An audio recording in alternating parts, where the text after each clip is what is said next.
All right, so this week we're going to be talking about immigration.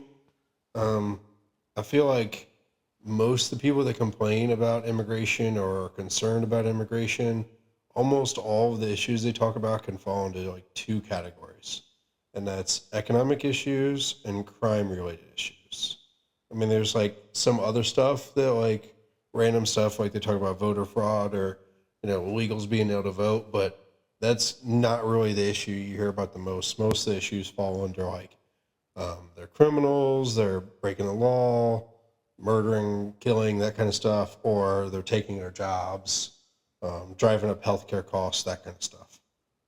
So I kind of broke these down into the two different topics and just kind of want to talk about economics first because that's what our last one was on and kind of link that to this. So we talked about before, like a lot of the issues with income inequality is because we just don't tax the rich. Well, a lot of the issues with this situation is also because of the rich. You look at all of the media around it. Who pays for all the media that talks about immigration and how horrible it is? The wealthy do. And do the wealthy really care about illegal immigration? Yes, but in a different way. Wealthy people actually love illegal immigration. Like it's the best thing for them because it allows them to have extremely cheap labor. It's essentially like slave labor because they pay these people next to nothing. So they love illegal immigration, but they don't want you to know that. They want you to think, well, these people are coming and taking your jobs. And the clearest evidence of that is when you have ICE going up and rounding all these people at a workplace. Is this workplace getting in trouble for hiring all these undocumented or illegal immigrants? No. Now, is that because it's not against the law? No, it's very against the law. We just don't enforce those laws against companies because we don't actually want to charge the companies for breaking the law. We'd rather deport people than actually fine the companies that are breaking the law. Now, there is a loophole that was one of the reasons that a lot of these companies don't get fined is because they all know this loophole. Everybody knows this loophole. And basically every company or large corporation in this entire country exploits this loophole, which essentially is if you subcontract out to another company and they hire a bunch of undocumented immigrants, well, then you can say it's not our fault. We didn't hire them, and it's just nonsense. Because, I think there was like a Honda plan or something like that where there's like 400 undocumented immigrants. It's not like they don't know. Like, obviously, they know all these people are undocumented, but they're using this loophole. And what are you going to do? Find the company that hires all these people? It's some shell company that if you go to find them, they'll just close and reopen the next day under a new name and send all the same people right back to all these same businesses. So what we really need is to just change the law to close that loophole and essentially say, if you have people working on your property, it doesn't matter what company they work for. If they're working on your property, then they need to be legal citizens. And if they're not, then you're breaking this law. Mm-hmm. And there's law on the books to where if you have, like we already have law right now, it was previously, before Trump, it was for each employee, each person you had working, it could be up to $11,000 per person. Trump has increased it to $28,000 per person. I don't have an issue with that. And he's also has, give him a little bit of credit, has increased the amount of companies that have been issued lawsuits for this. Now, I have found it very hard to find anywhere that we actually collected any money from these companies.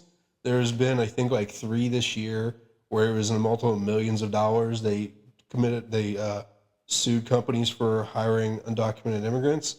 But as far as I know, none of those companies have actually paid that yet. Still like fighting it out in courts. And some of that is because of this loophole. They're trying to say that all these people don't work for us. And so my thing is these companies very clearly want to hire these people because it's slave labor, which I'll get back to. But I think what ICE should be doing is when they go and they raid these companies, instead of raiding these places and deporting all these people, what they really should do is raid these places and count these people and say, okay, let's go through anybody that is is legally allowed to be here, all right, cool, you're free to go. Anybody that is not supposed to be here, we're going to count you. And then we're going to add that count up, and that's what we're finding the company. And then we're going to let you go. And the reason to let you go is just because the cost.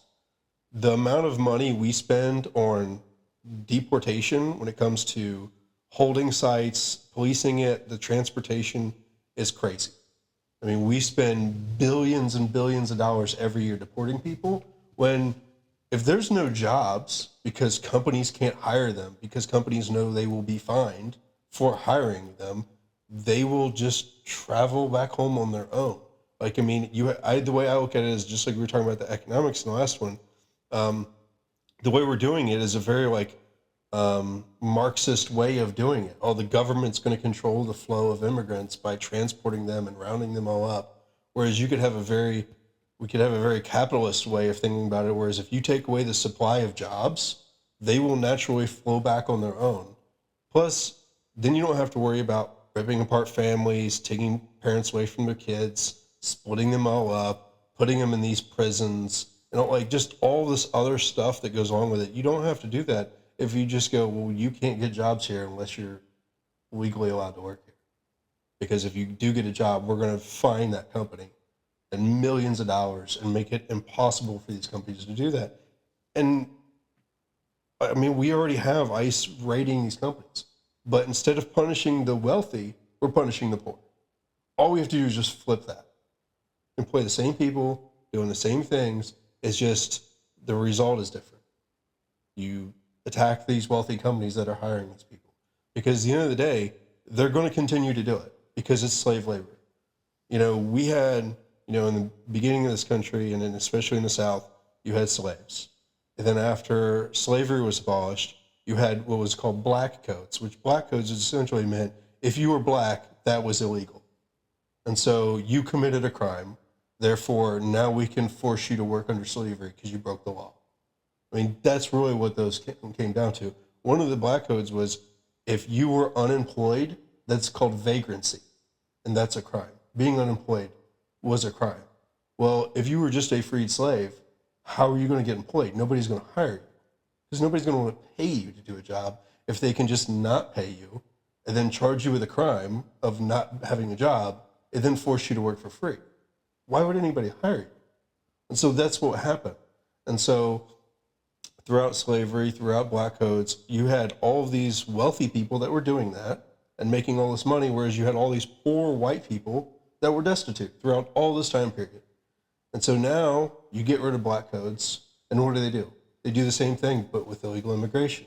You bring in illegal immigrants, you pay them next to nothing, you don't allow them to become legalized, you don't allow them to go through the process the right way, because once they do, now you have to pay them like you have to pay a U.S. citizen. If they follow the process properly, then you have to pay them a decent living wage.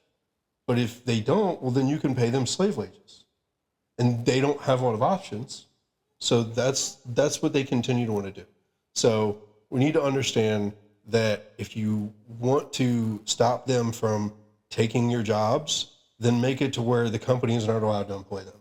Well, every single job application I've ever filled out, there's a checkbox that says, are you legally allowed to work in the United States? Anyone that's filling that out is going to check yes. No one ever checks no. Who polices that to make sure that the people that are filling these out are actually being honest? Because no one's ever going to say no. Well, yeah, and that's one of the things that ICE does. When they go there and they do these raids, and they go to the company and say, do you have documentation on these people? Have they filled out these I-9 forms? And that's why I said the fine goes up to $28,000. The fine could be less than that. If the person is legal, but they just filled out the form wrong, then there's a lesser fine for that. Mm-hmm. You know what I mean? It really just depends. But if they didn't fill out anything and you're just paying them under the table, then that's where it rises up to that $28,000. But what companies are doing is they're just contracting out Staffing Plus LLC, and Staffing Plus LLC is a shell company that hires thousands of undocumented immigrants and doesn't do an I-9 form and pays all of them through like Cash App or Zelle or PayPal or whatever, or just cash under the table. And so then they just submit a invoice to Honda, Walmart, Ford, whatever the corporation is. And so all those companies see is just the invoice from Staffing Plus LLC. Then they can say, well, we didn't know those people were undocumented, but they do know. Every company knows. Just by the jobs you're paying them to do. If you have 100 people working for you and you're paying the staffing agency $10 an hour for each of these people, well, the staffing agency's making money. So what are they paying those people? $3 an hour, $4 an hour? No naturalized citizen is working for that pay. These are illegals. They're undocumented, but you're doing it anyway because you want that cheap labor. And so that prices out American workers. Well, you don't blame the worker. You don't blame the person who's in poverty, who is willing to work for $3 an hour because that's the only way they can feed their family. Why are we blaming that person instead of blaming the person that is hiring somebody at $3 an hour? That's the person that should be blamed. We already have laws on the books that say what they're doing is illegal. We just allow them to get away with it. And the reason we allow them to get away with it is the same reason when it comes back to the last episode that we allow them to get away with not paying taxes. Corruption. We allow them to not do these things because we have very corrupt politicians that are in the pockets of the wealthy, and the wealthy say, hey, we want to have cheap labor. So use all this propaganda to convince people that it's the poor people's fault that they're taking their jobs. They're bad people. We need to stop them, but actually keep letting them flood in so we can keep working them because we actually need them. We actually want the cheap labor. So to me, a quick way to just think about this is just like, you hear all these things about disbanding ICE. And, when I went into this, that was kind of where I was at with it. Now I think, don't disband ICE. Just have them, when they go into these raids, instead of spending billions of dollars to hold, detain, transport, deport people, just count them, fine the company for millions of dollars, and continue to do that. And companies will stop doing it. It's just enforce the laws we have on the books for the most part, pass a law that closes this loophole. It doesn't matter what shell company you have them hired on as. If they are on your site, they're in your physical location, you are going to be fined. Mm-hmm. You're responsible for knowing who is on your site working. It's that simple. And then all companies will have to do, if they do still want to hire a staffing agency, is require the staffing agency to send them the I-9 forms for everybody that they have. It's very easy. Anybody that you're going to bring to our facility, we need a copy of their I-9 form. Boom. That's all companies will have to do as an adjustment to be abiding by that new law. But with that, if these agencies have to produce I-9 forms, then they have to have legal citizens. And if they're producing bogus ones and these companies are accepting it, you can still hold them accountable because they are responsible for submitting that information just like they would for their own employees. And all that stuff already goes through background checks and the whole process. So if they're not following the process, you fine them for it. And these fines, like I said, $28,000 per person. You got 400 people, 500 people working there. These fines can get crazy high. So companies will stop doing that if we actually hold them accountable, and we just don't. And we don't because our government really doesn't want to, because they're in bed with all these wealthy people. So, it's just not enforced. And, you could say... How is a company going to know whether or not you lied on your form? How do they police that? Well, because it runs a background check. So there's companies that exist just to run I-9s and background checks, just to verify that they're accurate. That's all they do. So, like, if me or you goes and applies for a job and we fill out an I-9 form and go do a background check and, a drug screen and all that, the company you're applying for doesn't verify any of that information. They submit it to a company that is their job to do that. That's all they do, is verify these things. So they take your I-9, they send that off to another company that is all they do is verify your information. They make sure that you are in the system, that you are legal, that you have citizenship, you have a visa, or you have a social security number. They match all that information up. And if all that information doesn't line up, then they report to the company, this person falsified their information. Just like if you do a background check, they submit that to a company before they hire you will say back to your company that's trying to hire you, This person lied on information on their background check. And then they don't hire you. So like we already have processes in place, companies that do that, laws in place. We already have everything we need except for closing this loophole, which is pretty simple. And then enforcing the laws we already have. We just don't do it. We don't do it because, again, the wealthy don't want us to do it, and it's very easy for them to scapegoat immigrants and say, well, we just need to blame the poor. Just need to blame the poor. And so, like, literally over the past 10 years, there's been 10 companies get fined for this. 10 companies in 10 years. One a year is getting fined, and literally we know every major company in this country is doing it.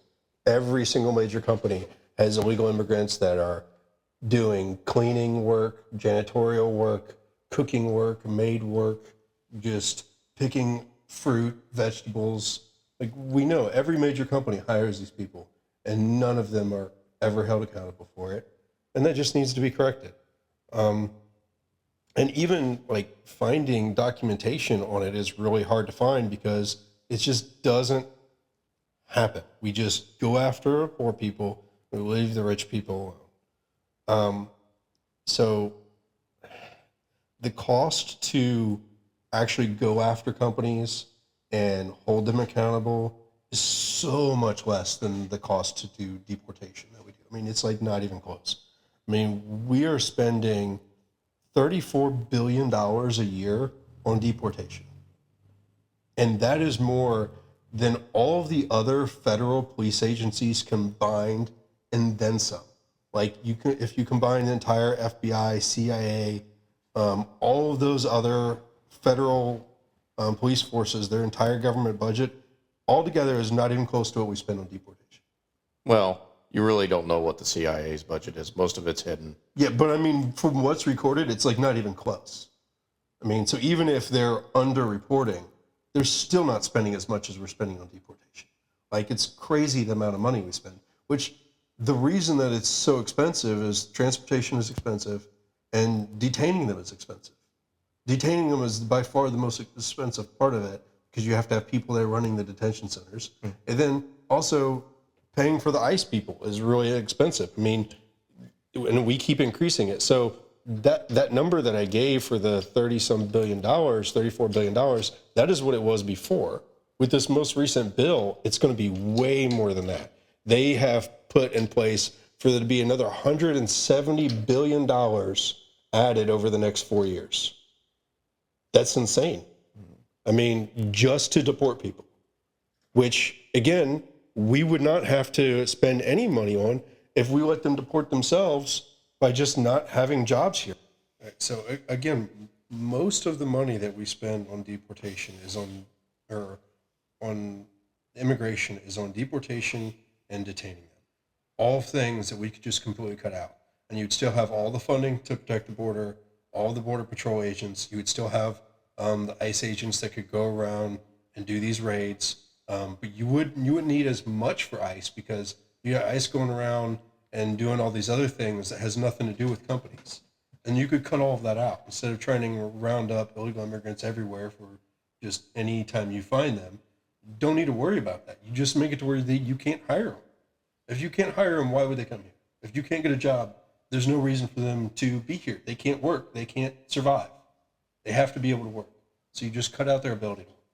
You do that, you take off 80% of what we spend on immigration enforcement. Everything that you're talking about is large corporations. Large corporations don't constitute the highest percentage of employment. It's small businesses that can constitute that. Who's to say Johnny's Plumbing Company doesn't have, a couple of Mexican guys working there as plumbers? Mm-hmm. He's got 8 employees and 4 of them are Mexicans that he's paying under the table. Uh-huh. Who is ever going to police that? Yeah.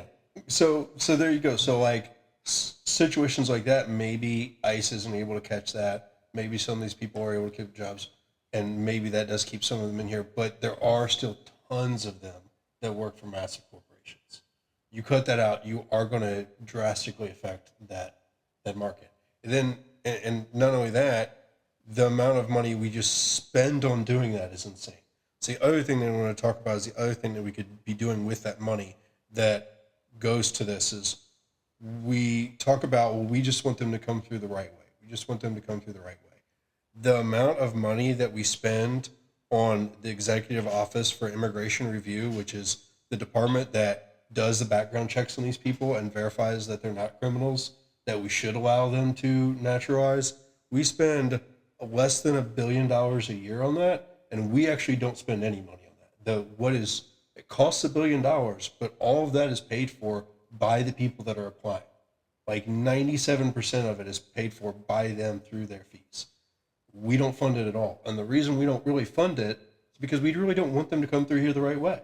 If we funded it and we took, 10% of what we spend on deporting people and put it to doing background checks on them and seeing if they're actually criminals or if they're actually not criminals, if their asylum claims check out, and all these things to try to actually bring them here the right way, you would be able to expedite that process so much faster. Go through millions of more people, but we literally don't spend any money on it. We spend, I said, $34 billion on deporting them, and now it's going to be double that with this new bill, spending $60+ billion a year or even more, whatever 170 divided by 4 is on top of what we already spend. It's a lot. So, and that's just what they project. It could be more than that. Like when they said 170, that is their projected budget for it. That's not really their final budget. That's just projected. So it could be more than that. Could be less, but that's in the ballpark. We just spent like 10% of that on just actually funding the government organization that does the background checks on these people. There wouldn't be a backlog that's 3-4 years long. Like that's crazy. We literally don't allow you a legal path to come here because we don't fund the legal path. And then we all have another organization that is in charge of work visas, making sure that you don't expire your work visa. It's the same thing. It's about $1 billion. I'm sorry, it's like it's a bit more than that. Sorry, it's a little under $7 billion a year for that organization that confirms that your work visa is still good and that you're still allowed to work here legally. But the same thing, we don't pay any of that, or a very small percentage of it. 97% of that is, again, paid for by the people applying for the work visas. So why is it that the U.S. government can spend $170 billion over 4 years not finding companies for hiring illegal immigrants and instead just rounding people up, throwing them into prisons and then deporting them, and we can't spend any money on verifying if they're actually a criminal or if they're coming in here because they have a justified claim, if they're actually refugees, or if they're actually asylum seekers, and then actually giving them the opportunity to apply for visas and be allowed to work here legally. Why don't we do that? We don't do that because we don't want to do that.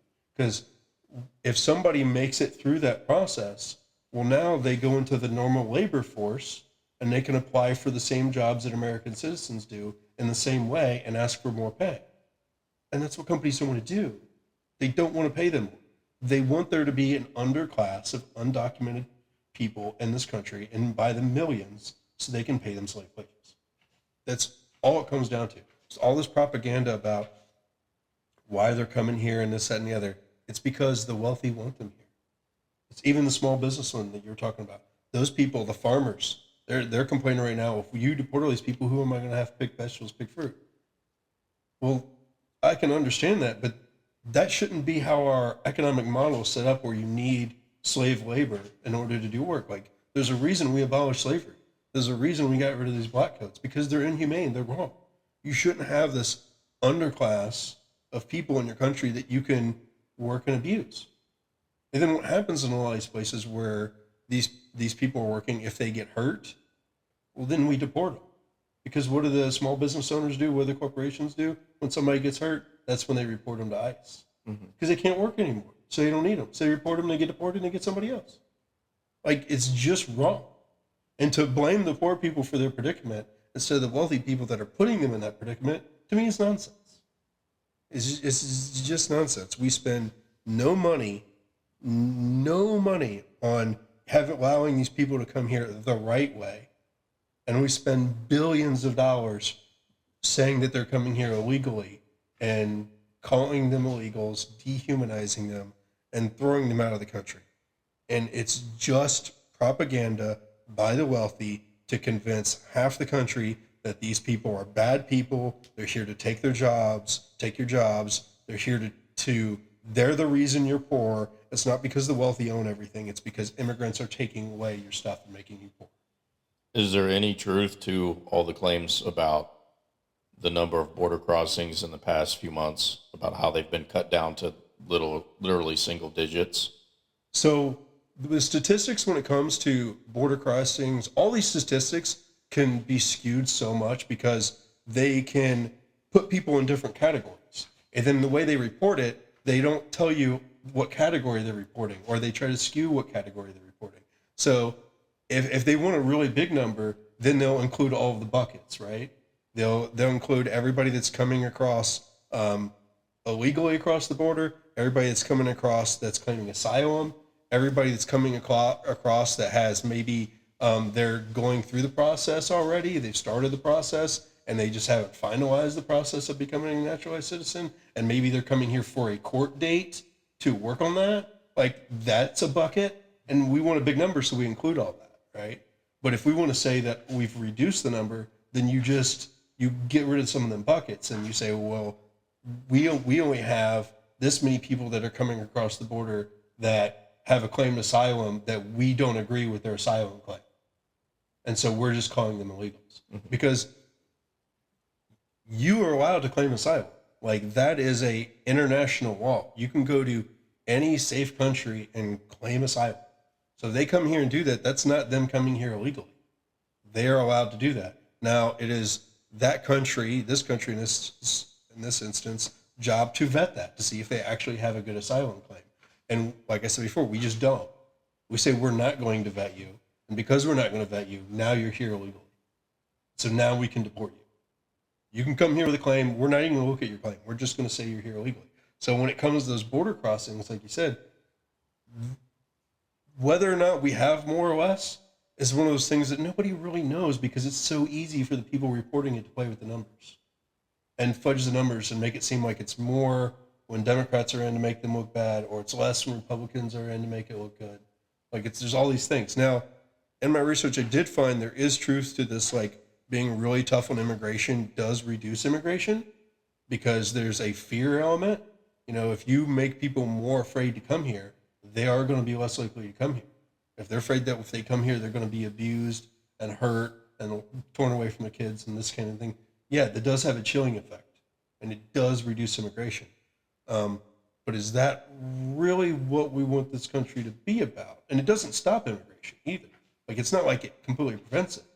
It just has a temporary chilling effect, and it is temporary, because then what happens? We get another administration in, mm-hmm. and then now all of that stuff changes. You know, we still have the same laws on the books, but there's not this fear, and so then you have what they talk about, floodgates. You have all these people that have been waiting to come across, and now they all come across at once. So your aggregate amount of immigration doesn't really change. It just changes you're just shifting it from one year to the other. You know, because at the end of the day, what really is bringing the people here is jobs. The more jobs are available for slave wages, the more immigrants you're going to have. That's all there is to it. You reduce the amount of jobs that are available at slave wages, you reduce the amount of illegal immigrants. Mm-hmm. So that's what we need to do. I mean, that's not the only thing we need to do, but that's a big thing of what we need to do. Then another thing that that goes into when they become legal, and another reason that the wealthy don't want people to become legal is once they become legal, not only can they apply for a regular job, they can also be part of trade unions. They can help unionize. And the wealthy don't want unions. They don't want that. They want to keep wages low, and they want to say, well, we can't pay you more because we can pay an illegal immigrant even less, so we definitely can't pay you more. But if we give them documentation, we give them work visas, now they can join unions, they can pay taxes, they're allowed to get health insurance, but we don't want them to get health insurance because we want to blame them for your healthcare costs being high.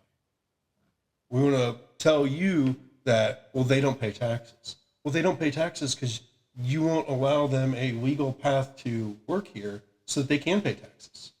If we paid for background checks, we've funded the system that provides work visas, Well, then they could pay taxes. We don't want to do that. So literally the money that we would spend on giving work visas, we would get back through the taxes that they would then be paying by working. So like it would fund itself. But we just don't do that because we don't want to do that. We have a corrupt system and we want to keep it corrupt. Like, that's all it comes down to. And when you think that, oh, they're coming here taking your jobs, it's just propaganda. It's just propaganda. They're not taking your jobs. They're being giving jobs at slave wages that you will not take at those wages. Nobody's going to do, no American is going to do the job at those wages because we don't have to. We can make more on unemployment. We can find another job. We can do gig work. We can do all these other jobs that are horrible jobs that are still better than those jobs. So we're not going to do those jobs. But if we make it to where companies can't do that, and guess what they're going to have to do? They're going to have to raise the wages on that. Now, will that increase the costs of those goods and services? Of course it will. But it'll also make it to where these people are spending more money too, which will grow the economy. Because now these people, instead of making $5 an hour, are making $20 an hour, which means they're spending more money and they're paying taxes and they have health insurance. They're paying into healthcare. Like that's the big thing right now with the whole government shutdown is Democrats are talking about wanting to fund healthcare, and Republicans are saying, oh, well, they just want to fund healthcare for illegal immigrants. Well, what they leave out is Reagan signed into a law back while he was president that if you go to a hospital, the hospital has to treat you to the point of survivability. I can't remember exactly what the term is, but until you're stable, they have to treat you. And so Reagan, Republican president, signed that into law because they felt at the time that it was wrong for somebody to come into a hospital dying, and we just said, well, you don't have insurance, so I guess you got to die. Decided that was inhumane. Well, when you do that, if you say that a hospital has to do that, well, they're not getting paid for that. So they're doing that for free. What does that do? That drives up everybody else's prices. So what did the government do? They put in a budget where you have a certain amount of money that we will pay hospitals, we will subsidize the hospitals for this care. Well, There's a Medicaid program for that. yeah, there's a program for that. What essentially what this new bill is cutting that program. And Republicans want to blame it on undocumented immigrants, and Democrats want to say, well, what do you want to do? Just let them die? And I think the part that both of them are talking about is undocumented immigrants are not the only people that don't have insurance. Yeah. They're not the only people that go to the hospital and don't pay. In fact, there are a small fraction of the people that go to the hospital and don't pay. Most people that go to the hospital and don't pay are American citizens that just don't have insurance or don't have money. You know, the reason healthcare costs are skyrocket in this country is because hospitals have two groups of people that don't pay them: insurance companies and people that don't have insurance. And so instead of resolving that problem, we just want to blame immigrants. No, that's nonsense. You know, we need to pass laws that hold insurance companies responsible to paying the hospitals, because when insurance companies don't pay the hospitals, it jacks up hospital prices, healthcare costs. And they're the biggest proponent of that. And then we also need to, I mean, and we'll have another podcast that's about healthcare. It's a whole big topic. But the main drivers of healthcare costs is those two things: insurance companies not paying to cover people, and people that don't have insurance. And it's not just brown people. Like, that's just nonsense. In fact, the vast majority of it is white people. So to try to scapegoat immigrants is just, it's just nonsense. It's just scapegoating is all it is. So, I mean, that's really the main thing that I had on the economic part of it. It costs us basically no money to have people come here legally and to fund the programs to vet them and make sure that they're the kind of people that we want here. It costs us basically no money. In fact, we'll probably make more money in taxes on it. And it will drive down healthcare costs, and it'll increase wages. And it'll do all these things that is a net good for all of the people in this country except for the wealthy, which is why we don't have it. So instead, we just blame illegal immigrants, and we call them illegals to take away their humanity, because you can say, well, they've committed a crime, so they deserve whatever came to them. But what we don't explain is the crime they committed is they came here, they applied for asylum, and we said, well, we're not going to look at your asylum claim, so you're here illegally. That's not how this is supposed to work. You know, there's international law and treaties that say if you come to a safe country, you are allowed to claim asylum, and they have to look at your asylum case. We just don't do that. Just don't. We just refuse because then we can blame them for being here illegally. Well, what are they supposed to do? If you come here and your options are to die in your home country or come here, you're going to come here. And then you come here and we tell you you can't. Like, I'm not for open borders and thinking we should just like let the floodgates in. I mean, you have to have national sovereignty, and there's other issues with that. But to just say, well, you have to come here the right way, but we're not going to actually allow you to do that, is silly. It's propaganda. It's a way to have the poor people in this country, or the middle class people in this country, the voting populace of the country that are conservative. It's a way to give them an excuse or give them a reason to say these people don't deserve health care, they don't deserve jobs, they don't deserve, you know, anything because they're illegals, they're criminals. And it's like, that's not the reality. We are the ones making them criminals by not accepting their asylum claims. You know, if we changed our policy and said, hey, you come here and you claim asylum, we just took $30 billion out of our deportation budget and put it into hiring judges, hiring lawyers, hiring all these people to come and vet your claims. And it doesn't even have to be judges. Like, this process can be streamlined. I mean, if you can do a background check when you apply for a job, if your I-9 form can be verified and none of those go before a judge, you could do all these other things without judges. So the idea of, well, there's not enough judges, you don't need judges. All you need is people that we have hired that are qualified to vet if these people are criminals or not, decide if they have a legit asylum claim, which we already have people that can do that. More people can be trained.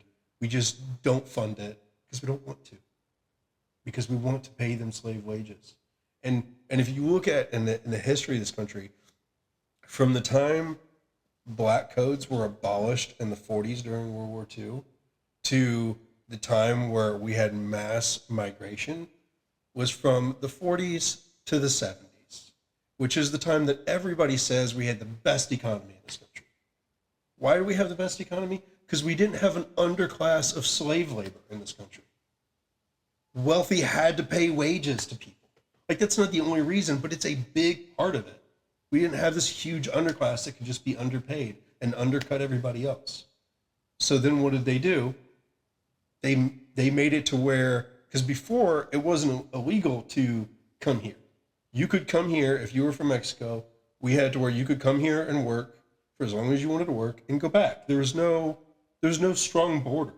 That didn't happen until like the 70s and 80s. Then we started getting strict on the border and started coming up with a scapegoat of they're the result of all these things. And the reason we did that, the reason we had all these crackdown on immigration laws is because we wanted more immigration. The wealthy actually wanted more illegal immigration. We didn't have enough illegal immigration in this country in the 50s, 60s, and 70s for them to have an underclass that they could underpay slave wages. And they got tired of that. So they used their political clout to say we need strong borders. Got to have strong borders. We have to make sure when people's work visas are up, they get deported, because if you're allowed to come here, work 6 months and go home, do seasonal work, people did that. But if you're told you're allowed to come, once you come here, if you leave, we're not going to allow you back, well, then you're less likely to go back. That's what they want. They want people to come here illegally so they can pay them nothing. And I know I'm repeating myself, but it's like, it's just the most basic thing. This whole economic side of this immigration thing is just so simple. It's just they want slave labor, and they want you to believe that it's the brown people's fault. It's the immigrants' fault. They're coming here. They're taking your jobs. They're hurting your healthcare. They're not. They're trying to survive. The wealthy are the ones paying them under the table, paying them slave wages so that they don't have to pay you a real wage. And they're the ones that are bringing them here. They're bringing them here through the laws that they pass, through the policies that they get passed, through what they lobby for. Because if they really had an issue with illegal immigration, and they use their political clout to fund the two organizations that make sure you can come here the right way. They don't do that. They want you to have. They want it to be impossible for you to come here the right way.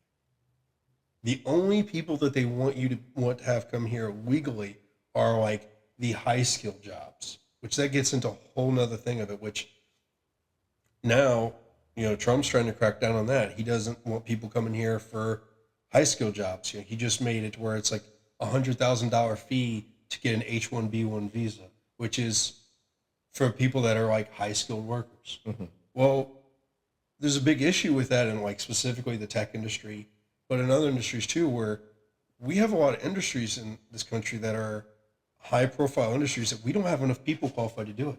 We don't have enough people in this country that are qualified to be doctors. That's why we have a lot of doctors here that are on work visas. We have a lot of doctors here that immigrated here. We don't have enough people here that are trained in IT to do a lot of the high tech coding jobs. We just don't have enough people here that are trained to do that. So what do? We bring in immigrants to do that.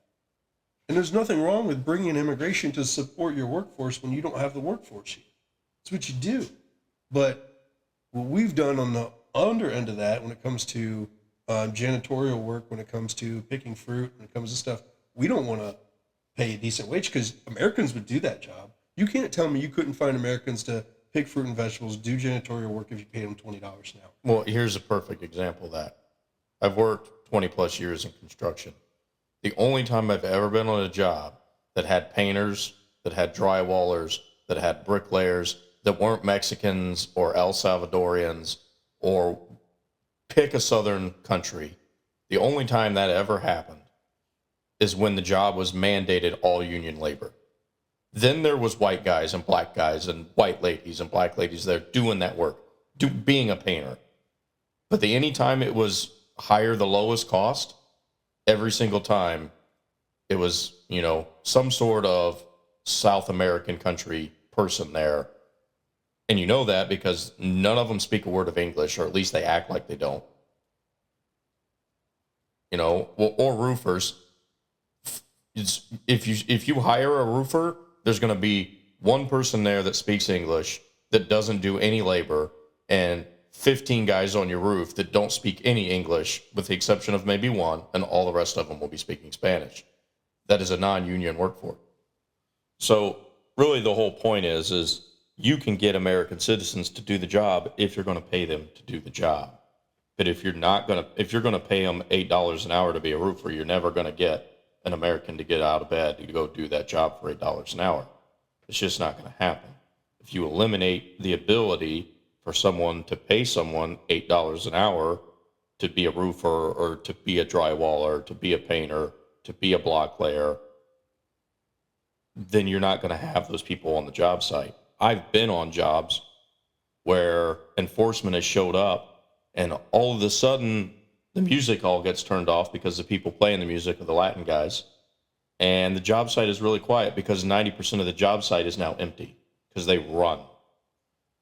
If we mandated more jobs to be more union labor, that eliminates a lot of that. And states that have stronger union laws eliminate a lot of that labor force. States that don't, that's majority of what you get. And it doesn't matter the trade. It's every trade. Because I've worked with guys in every trade that are obviously not from this country. Whether their citizenship status is legal or not is debatable. And realistically, the skill set is not as good either. If you want good work, don't hire people that are obviously not American. Yeah, their skills are not as good. Yeah, and their skills are not as good because they can't get the formal training that you would need to get. They just can't get the formal training. It's just their training is this is what I was showed by some other person. I don't really have formal training. I mean, the only issue that comes up with if we resolve this problem, that the issue that it will create is the outsourcing of jobs that can be outsourced. Because if companies have to pay more for U.S. labor. They're going to try to outsource more jobs. So you might run into a little bit of that, but I don't even know if that's going to be that big of an issue because I think most of the jobs that you see these people doing are jobs you can't outsource. You can't outsource, fruit picking, vegetable picking, janitorial work, roofing, framing. Like those are jobs you have to have people physically there for. So you really can't outsource those jobs. So The real problem that you're going to have is there's not enough people to do them. For instance, in my union, for every one guy that is about to retire, we have 1/3 of a guy in the apprenticeship to be able to replace him. yeah, So we're at a 66% deficit of replacement of retirement. Yeah. And that's just in this one local. Every local has something similar to that. Yeah. And that's just the union labor. That's not all of the non-union labor for all the other positions. There's not nearly enough Americans that are even in the workforce trying to get trained to be skilled labor. Yeah. So if you got rid of all of the people that are illegally doing skilled labor, you literally would not be able to call someone and get them to your house to fix your plumbing, to fix your roof. There would be no one coming. which is why I'm not saying, that's why I'm saying you don't deport them because you need them. Like we actually need the workforce. And people across all political spectrums have said, well, we need the workforce. Okay, well then let's allow them to be here illegally so they can pay taxes. Like if you're that worried about them getting social services, which they actually can't even get, they can't get Social Security. They can't get any access to social services because they don't have Social Security now. But if that was really your concern, okay, let's solve that by having them pay taxes. And how do we have them pay taxes? Make them legal citizens. At least get them to a point where they can get a work visa. Exactly, because legal immigrants pay taxes. Like that's all there is to it. So the only other thing before we move on to the crime part of it that I want to talk about is back to healthcare. Another thing that really skyrockets these costs is if you don't have insurance, because it's not just undocumented immigrants, but if you don't have healthcare, you don't have health insurance, you don't get preventative care. You don't have a primary doctor. You don't go to your primary doctor. You don't get referred to specialists. You don't get any preventative care. And study after study after study has shown preventative care is far cheaper on the healthcare system than going to the ER. But these people that don't have insurance or are underinsured, they don't do that. And illegal immigrants fall into the category. They're not the only ones that are doing it. There's more poor white people that do it than illegal immigrants, but they also fall into that category of they don't get preventative care, so they only seek health care when it's an emergency. Well, guess what? That skyrockets healthcare costs. You want to get rid of that? Make them legal citizens. Allow them to get the jobs legally so they can get health insurance. Healthcare costs go down. So to me, it's just a simple thing. So that's all I really had on the economic part. So we'll switch gears to the criminal part of it because I know that's another huge topic. People talking about people coming here and doing all kinds of crimes. So the first part of it is calling them illegals. I already said, like, if you want to look up any of these issues and you want to see what the political slant of it is, just type in illegal immigrants and you're going to get a conservative slant. Type in undocumented immigrants, you're going to get a liberal slant. And what's the reason for that? Because the liberals want to use soft language that's not dehumanizing. They just want to say these people literally just don't have documentation. Whereas the conservatives, they're being told that these people are criminals.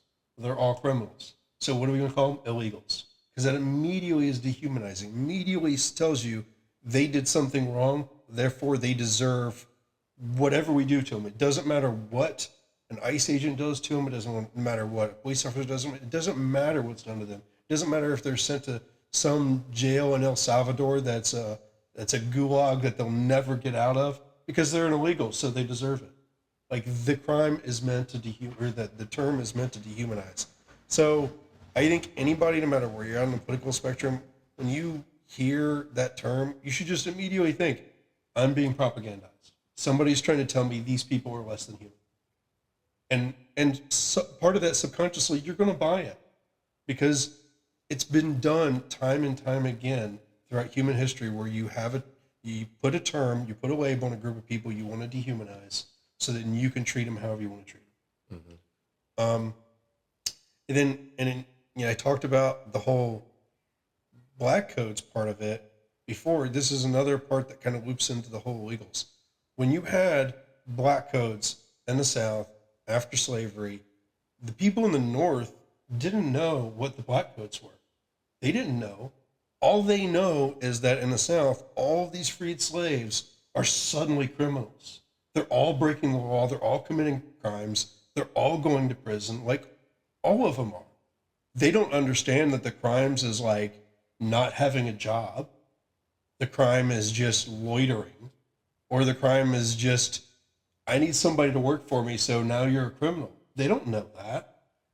So, and then you have all this, when movies start being made and media starts being made, you know, you have like Wealth of the Nation and all these other movies that project this idea of that black people are criminals. And they can go, well, see, look at their crime rates. But we're not going to tell you what their crimes are. You know, sometimes their crimes were as they looked at a white woman. That was a crime. Like, I can't remember what the statute was, but that was literally a crime. And then there's also a whole bunch of people that got thrown in prison that were not even issued a crime. Like, there's no actual crime on record. Just that they were arrested on the state and put to work on the state. They never even took the time to put in a crime because it didn't matter. It didn't matter. They were black. They were a slave. It didn't matter that we abolished slavery. All we had to do was say they're a criminal, therefore they're a slave again. And the people in the North didn't know. So people in the North got this idea that black people were criminals because that's what they were being told. That's the news they're being fed. That's the propaganda that they were being fed. And now we're being fed the same thing with immigrants. Well, they're illegals. They came here illegally. They broke the law. Their first act to come in this country was breaking the law. So they're all criminals. Therefore, we can treat them like slaves, or we can deport them, or we can imprison them. We can do whatever we want to them because they're all criminals. It's the same type of propaganda that's been used time and time again throughout human history. We're using it again. So the reality is, when we actually look at legal immigrants, people that came here and came here in the right way, those people, because they have to go through this vetting process, like once you go through this vetting process, if you are a criminal, you don't get to stay here. You get deported, and that I am for. We've funded this program that we already have to vet individuals, and we find out they're criminals. Yeah, send them back. I'm not saying we shouldn't do that. 100% we should do that. But if they're not, then what happens? They go through the system, and we know that legal immigrants have a much lower crime rate than U.S. citizens. And why is that? Because they're vetted. U.S. citizens aren't vetted. You don't have to be vetted when you're born here. So our crime rate is a more natural crime rate, whereas the legal immigrants have a much lower crime rate because their criminals are vetted and kicked out. And the ones that aren't vetted is because we're not trying to vet them. So if we actually want to have less crime, vet more of them, have them actually come to their court hearings, and then kick them out. And the ones that don't come to their court hearings, then those are the ones that have warrants out for their arrest, because if you don't come to a court hearing that you get scheduled for, then you get a warrant put out for your arrest. And if you want to have ICE agents going and finding those people and deporting them, I got no problem there. They didn't show up to their court date. You know, but if we're having ICE agents at the courthouse waiting for them to get out of court and then deporting them when they are following the legal process, what are we doing here? How are you going to sit here and say these people are criminals when they're literally showing up to court and following the legal process? That makes no sense. It literally makes no sense, but that's what we're doing because they've been dehumanized to this point. So, Well, I don't think ICE agents are showing up when they're having a court hearing about their immigration status. They show up when they have a court hearing because they've broke some other law. No. They're showing up when they have a court hearings about the immigration status. Because what happens is, if you go to court for your asylum claim, you're going to be heard for your asylum claim. If your asylum claim gets heard and is seen as reputable, then you get refugee status. But refugee status is a lot lower status in this country than getting a work visa or being on the path to becoming a naturalized citizen. So a lot of judges will actually say that your asylum claim isn't valid so that you can go to the other. They won't say that you're a criminal, but they'll say your asylum claim is not valid. Go through this other process to get a work visa. Like, that is what we typically do. You're going to get a work visa. You're not going to be a refugee. It's a lot harder to get a job if you're classified as a refugee. So the judges actually refusing the asylum claim was seen in the past as a good thing for the immigrants because then they can apply for a work visa.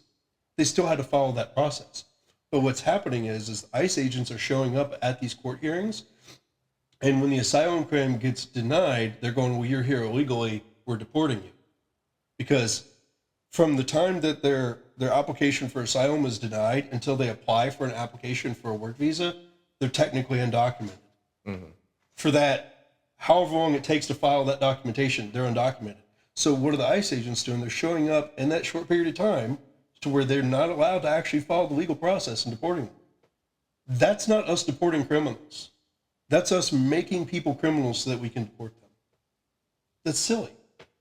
And to them, it's just cheaper and easier, because why try to track people down when you could just go to the courthouse and round them all up? Mm-hmm. And the judges are denying a lot of these asylum claims on this understanding so that you can apply for a work visa. Now, some people, like, it gets accepted because it would be better for them to get a refugee, because if you have somebody that comes across and they have some kind of disability or whatever, they're probably not going to be able to get accepted for a work visa. So then you give them refugee status. If they were, had their arm chopped off by MS-13, it's going to be harder for them to get a job. That doesn't mean we should just deport them. No, we give them refugee status. And then there's a whole process to go through that to then eventually be able to get work, but it's not as easy. It's just a different process.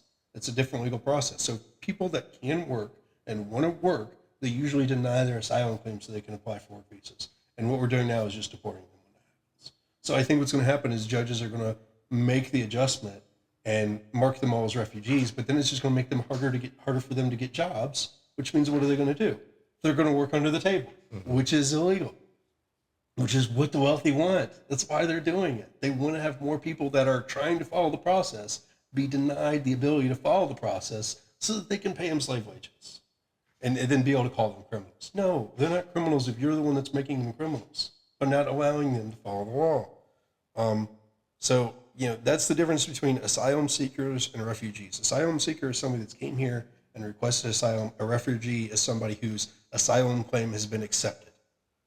And most of them aren't accepted, not because they don't have a legit reason for asylum, but because once you become determined a refugee, it's much harder to get a work visa, which we could also just change the laws around that.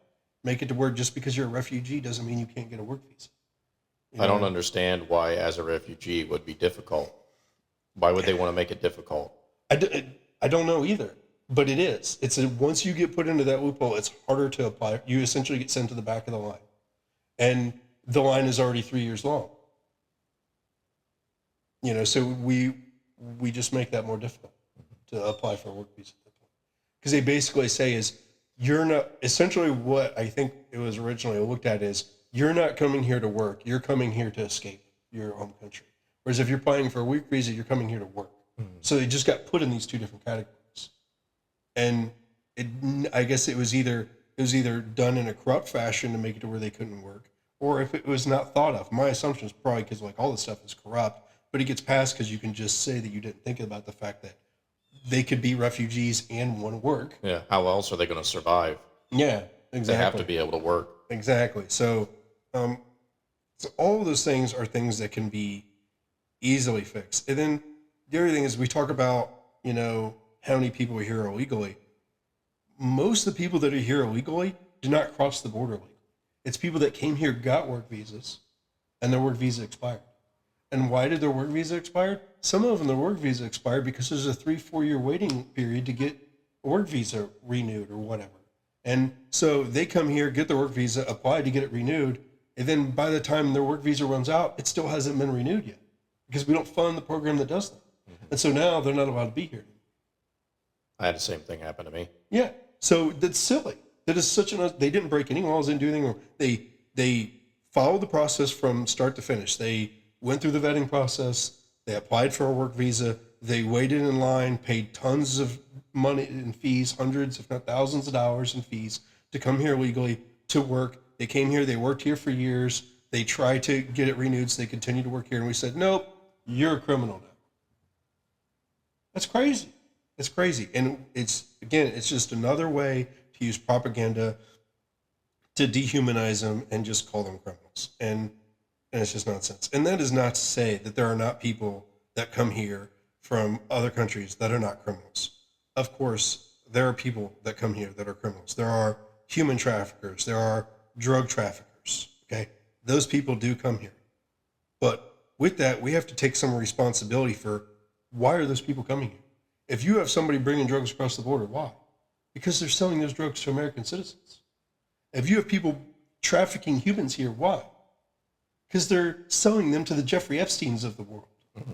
It's not like he's the only one.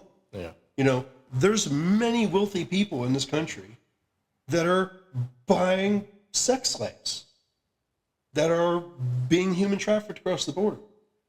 There's a consumer market here in the United States for those things. You can't just blame these people for bringing those things across the border when we're the ones generating the demand for these things.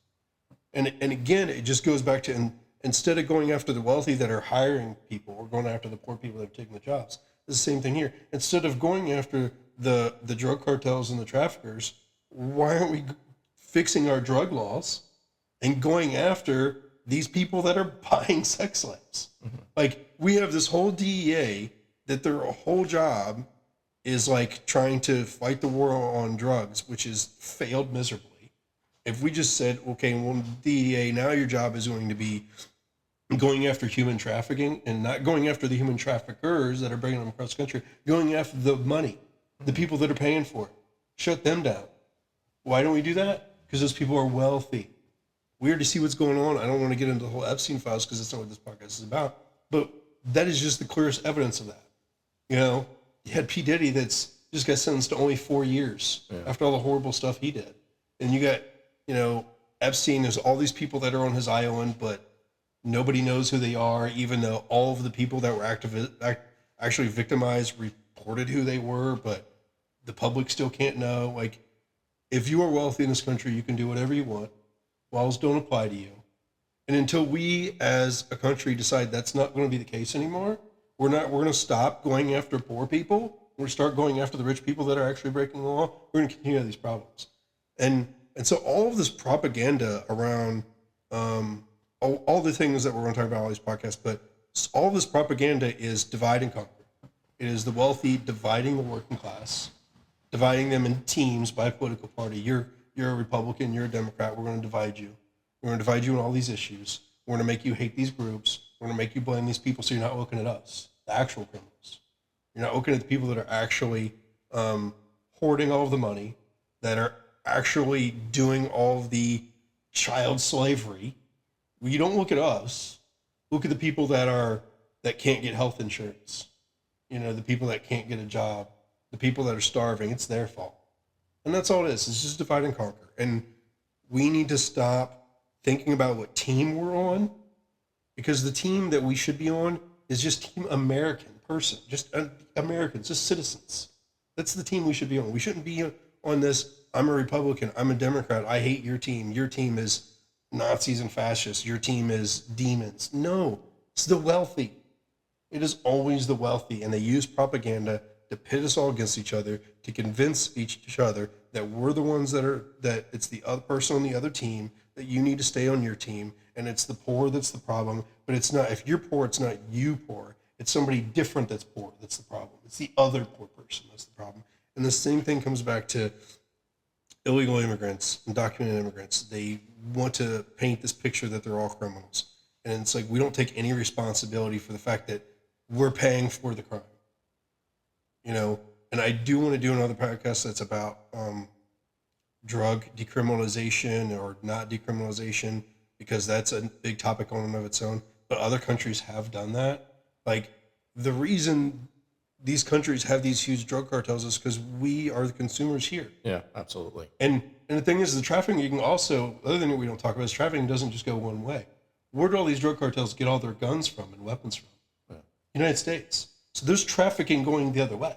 We have a bunch of people trafficking guns into Mexico, into all of these Central American countries. It's not just one way. So we can't just talk about their crimes and not fess up to our part in that. Now, that doesn't mean we should excuse it either. You know, if you come across people that are doing that, they should be held accountable for that. My view on that is, people that come here, like if we tighten up these immigration laws where people can come here the right way, and if they come here and they've already committed crimes, we deport them. But if they come here and they break the law, if they come here and they traffic somebody or they traffic drugs, I think we should put them in prison here. Why are we deporting those people? Because they broke a law here, and if we deport them, then they just go to a country that's going to let them out and let them go do it again. Like, you're not actually stopping if you just deport them. And the thing is we would be able to afford to do that if instead of using these detention centers to hold all these millions of people that are just trying to come here to work, if those detention centers were only used to hold the drug traffickers and the human traffickers, like if we just converted them into actual prisons and imprisoned these people, I think you would get a buy-in on that. I mean, Trump talked about we're going to go after the criminals, but that's not what he's doing. You know what I mean? I think when he says that, everybody's on board with that because nobody in this country, no matter what conservatives want to say, liberals, nobody likes crime. Nobody likes people bringing fentanyl in here that's killing people. Nobody likes child trafficking. Nobody is for that. So, except for the people that are paying for it, Yeah. you know, so not nobody, but most of the country is not for that. So if we were actually going after those people, you would have huge support in that. Huge support in that. So that's what we need to do. What we actually say that we're doing is go after the criminals, and the people that are just trying to come here, actually give them a legal path to do that, and not say that they're criminals because we didn't give them a legal path to come here, because we don't want to spend any money on it. We want to make them pay for it. We're not going to fund it at all. Instead, we would rather spend hundreds of billions of dollars imprisoning them, abusing them, and deporting them, and the wealthy in this country employing them. It's just crazy. So to me, like that really, I don't know if you have anything on the crime part of it, but on what I've said so far, but I really feel like the whole their criminals thing is just more propaganda from the wealthy. The only difference in this propaganda is there's another group that pushes propaganda, and this is their hot topic, and that's the racists. And this is not to say that everybody that is hardline on immigration is racist. No, but if you're hardline against immigration, you have been getting propaganda, you've been getting your news that is funded by racist think tanks and organizations that are funded by racists, by places like Heritage Foundation, by people that are self-subscribed racists. Like, they don't hide it. They hide it in their programming and in their propaganda. But if you actually talk to where the money comes from, you talk to those people, they freely admit that they just want this to be a white ethno-state. They just think only white people should be here. And if you're not white, go back to where you came from. And of course, that's not what the propaganda says, because they filter money to a think tank that filters all that down and shoots out that propaganda to you to convince you that all brown people are criminals because they didn't follow laws that we don't allow them to follow. But the money comes from racists that admit it. And it's not just in this country. It's, you know, you see in England, they're having all those protests that there's a huge issue about immigration there. And so much of that is funded by racist organizations that are saying the quiet part out loud. They're not denying it. They literally call themselves white nationalists. They literally say they're proud to be racist. They just think only white people should live in Great Britain. Only white people should live in America. You know, and the other thing that's a kind of a side off topic is it's funny as you have these people that would subscribe to being Nazis, but are also very much pro-Israel. And the reason they're pro-Israel is because they want all the Jewish people to go to Israel and not be in their country. Mm-hmm. It's not because they care about Jewish people. They just want them out of their country. So yeah, go back to Israel. You know, but so much of this propaganda, if you really look at the news that you're listening to, who's funding this news, who's funding this story, if you follow the breadcrumbs, it's going to go to one or two groups of people, the extremely wealthy or the extremely racist. That is where you're getting your news. If you are a hardline anti-immigration, that's where you're getting that from, because they want to convince you. The wealthy want to convince you that they're taking your jobs and making you poorer, and they're the reason for all of your economic woes. And the racists want you to believe they're all criminals. And the wealthy also want you to believe that they're all criminals. so that you can dehumanize them, treat them like second-class citizens, so they can pay them at slave wages. Like, it's really what it comes down to. So, at the end of this, I kind of wanted to get to the next section I had is reducing immigration, ways that we can reduce immigration. So, one of the things I already talked about, like the decriminalization of drugs, which is its own long process or a long project and would require a whole nother video. But other countries have done decriminalization of drugs. There's a way to do it in a way that actually reduces the amount of people that OD from drugs, actually reduces the drug use. Like, it can be done. It's just a big conversation we have. But if you do that, then you make it to where these countries that are run by drug cartels have to disband the drug cartels because you've taken away the demand. Now they no longer have anybody to sell to. If you can buy it legally, you're not going to buy it from them illegally. So we really need to look at a drug policy. That's a good way to stop the people that are coming from our southern border from those countries that are coming for those reasons because of the drug cartels. Another big part of it is just make a legal way for them to come here. Another big part of it is holding companies accountable, like I talked about. And another thing that we really don't discuss in this country is our foreign policy history. Foreign policy has so much to do with immigration because if you actually talk to people that work on Border Patrol, the amount of people that are coming here from across the border are becoming less and less people from Mexico and more people from other countries. And the reason for that is just other countries are seeing more and more destabilization. And why are they destabilized? All you have to do is look at our foreign policy history to see why they're destabilized.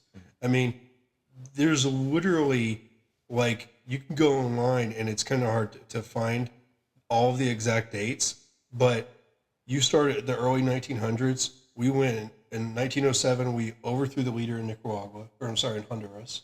In 1908, we overthrew the leader in Nicaragua. We go to all these countries and overthrow their leaders, overthrow their democratically elected people. So, like I said, in 1907, or 1903, we had the Banana Wars, where we overthrew the leaders in all of these countries through the CIA in order to help out who? The wealthy of the United Fruit Company. We have this embargo against Cuba. We overthrow the leaders of Nicaragua. We do it again, and from 1912 to 1933, we install dictators in these countries. Anytime they freely have a free democracy and actually elect a leader that will help the people there, well, that a leader, how is he helping the people? By kicking out all of the wealthy businessmen that are stealing the resources. Well, we don't want that, so we overthrow that person and install a dictator. We did it just over and over. We did it in the Dominican Republic. We did it in Haiti. Then you have, after the World War I period, we did it some more in other countries. After World War II, we did it some more in other countries. We did it in Iran. We did it in Sudan. I mean, you could go through probably the vast majority of countries on the map, and at some point in the last 150 years, we have went there and messed with their government because they decided they were going to restrict big business in this country in some way, form, or fashion. So we decided to topple their government. And a lot of times toppling their government literally means assassinating their leader, installing in a dictator who rules with an iron fist.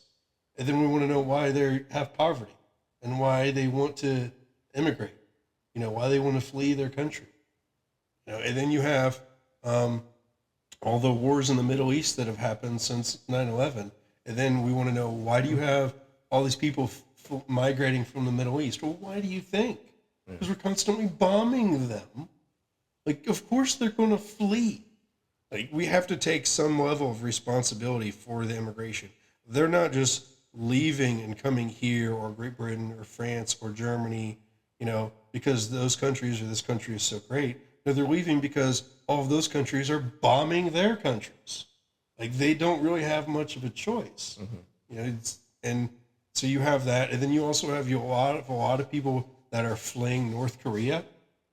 We know why people are fleeing North Korea. It's got a dictator. It's not because they're communist. It's because it's ran by a dictator who literally tells his people he's a god and he doesn't poop or pee because he doesn't need to, because he has the exact right amount of nutrients and his body regulates himself perfectly. Like, it's craziness. And people know it's craziness, so they flee. Because if you say it's craziness, you die. The state kills you. It's not because it's communism, it's because it's a dictatorship. And so people were fleeing that. I don't put that on us. It's one thing you can't really blame us for. But you go back, like I was talking about in history, and Guatemala had a freely elected democratic leader, Arbenz, who wanted to kick out the United Fruit Company and nationalize their agricultural in order to increase or improve the health and well-being of his people. And what did we do? 1954, we tried to kill him. It didn't succeed. So we went back a few years later and we succeeded in killing him. Like, that's what we've done throughout history is if you don't allow our wealthy to come in there and extract resources from your country, we will overthrow you because we're bigger and badder than you. And then we want to know why there's people fleeing here from other countries. Like, I mean, we have to, again, as a population, not as a government, but as a population, hold our government responsible for that.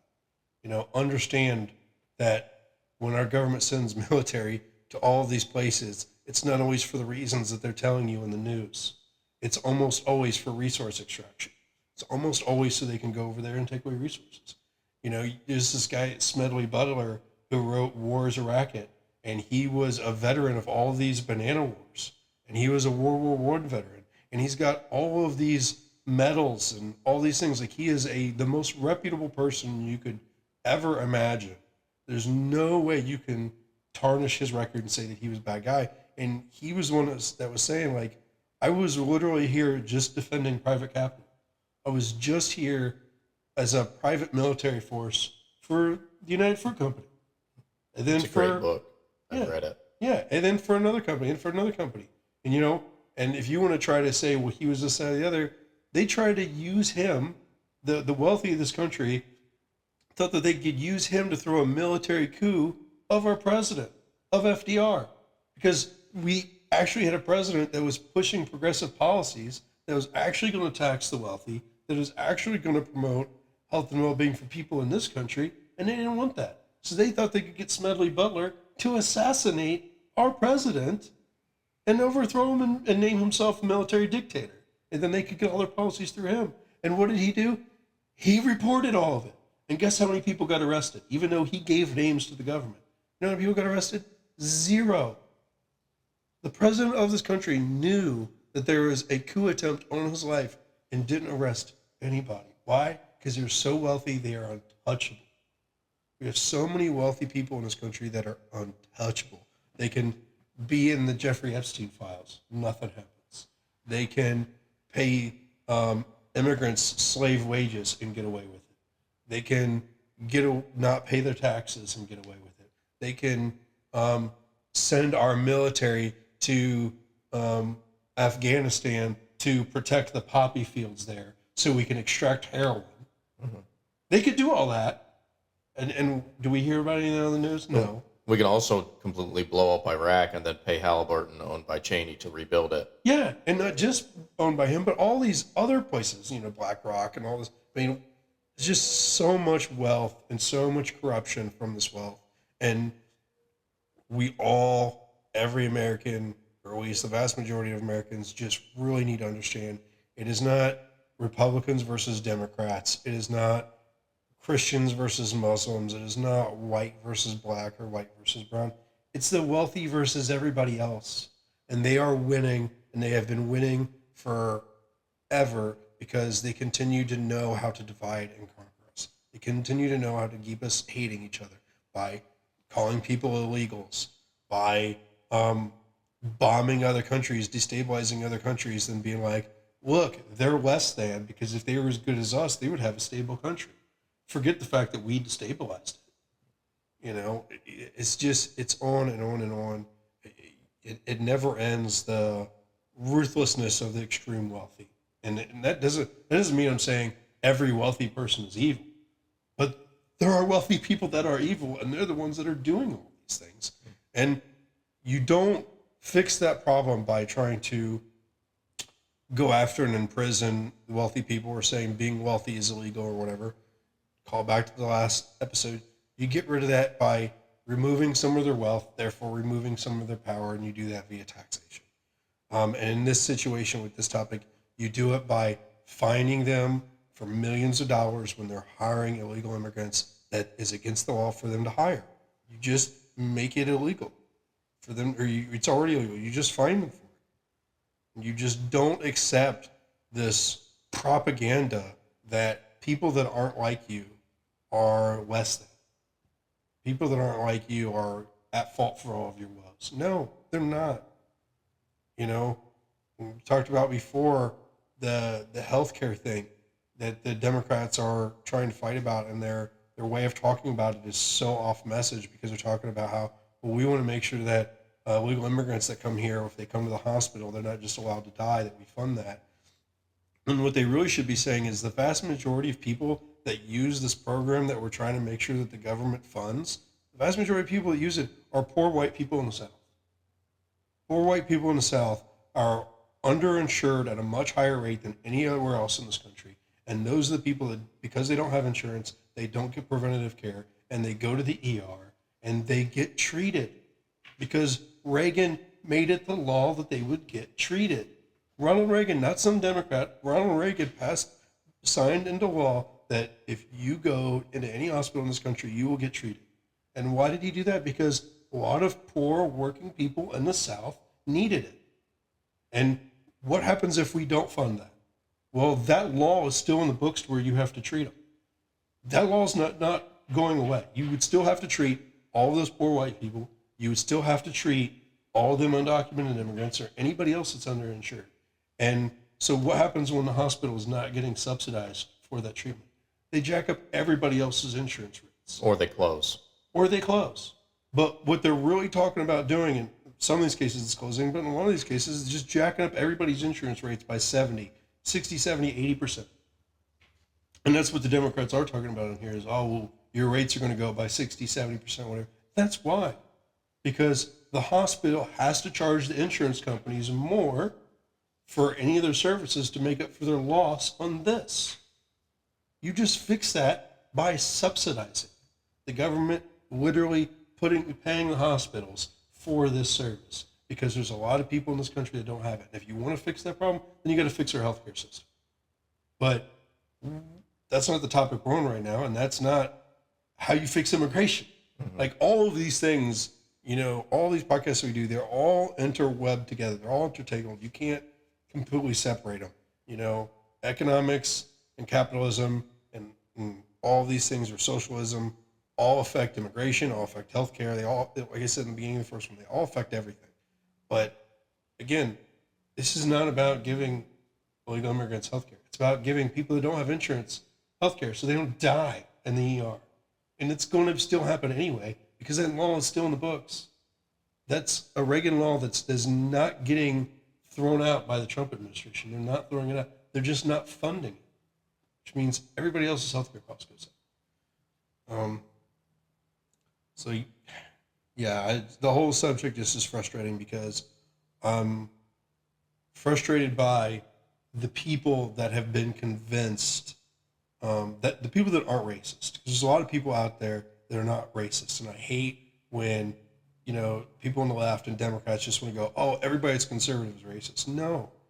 They have just listening to a different news than you are. They're in a different thought bubble than you are. And the thought bubble that they're in is funded by the wealthy and funded by racists. And the thought bubble that you're in on your left is also funded by the wealthy and also funded by the racists. They just give you different propaganda to force us to be against each other. You know, you're not better than a conservative because you have these liberal views. No, you've just been given different propaganda. That's it. And we all need to start seeing through the propaganda, seeing the truth, seeing that it's just the wealthy pitting us against each other. And once we can see that, we can see how obvious it is, and we can break through it, and we can actually bind together to actually make change. Because the vast majority of this population is not wealthy. If we bind together, we can fix these issues. But the only way we're going to bind together is to be able to see through the propaganda, to see that people on the left aren't demons and people on the right aren't all a bunch of racists. They've just been all told different wrong stories. That's all I got. That's my wrap up. Do you have any final thoughts? Nope. Nope. All right. Well, everybody have a good one. Thank you.